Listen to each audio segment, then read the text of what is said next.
so banana so banana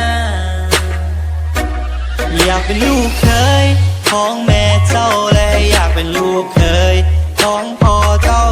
อยากเป็นลูกเคยของแม่เจ้าและอยากเป็นลูกเคยของพ่อเจ้าอยากโอ้ผู้สาวเจ้านั้นเป็นลูกผู้ใดไอเห็นเจ้าในมือนั้นละไอละโคตรรู้สึกถึกใจ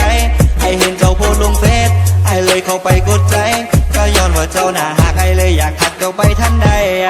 เพราะเจ้าบ่ทันมีแฟนขอบอกเลยมันโคตรจะดีเพราะเจ้านั้นน่าหักแต่อยากให้มาเป็นไม้ซอตีจะเป็นแบบนั้นแล้วมันละโคตรจะดีและก็อยากให้เจ้านั้นลองมาสนใจไอแน่เบบี้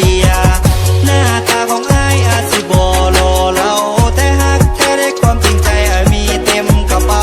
ขอให้เจ้านั้นหันมาและน้องน้ำกันแน่เพราะว่าไอนั้นอยากได้เจ้ามาเท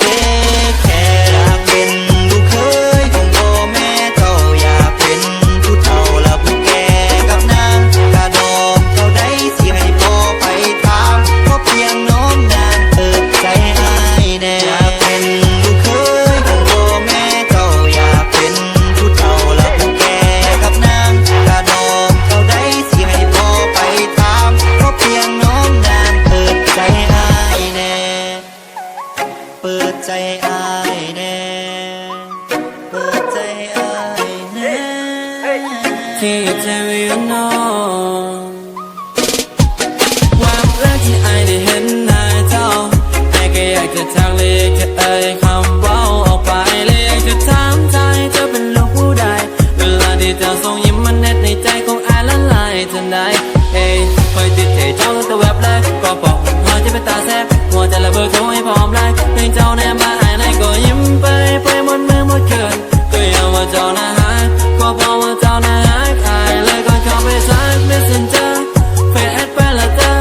หาแบทแน่ในบ่แต่สิบอกพ่อแม่ไปขอกับเจ้าในงานมิลีอยากได้เจ้านั้นมาเป็นคู่ชีวิต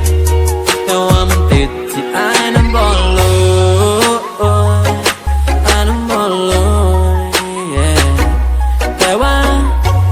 ไอก็56เด้อผมได้คือนะจ๊ะถ้าสมมติว่าเฮานั้นเป็นแฟนกันถ้าเป็นแบบนั้นผมว่ามันคงจะดี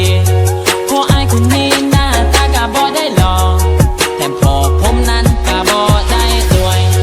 แล้วทำยังไงจังสิได้เป็นลูกเคยการแต่งตัวผมนั้นมันโคตรเสยผมอยากเป็นลูกเคยได้ยินบอกว่าผมอยากเป็นลู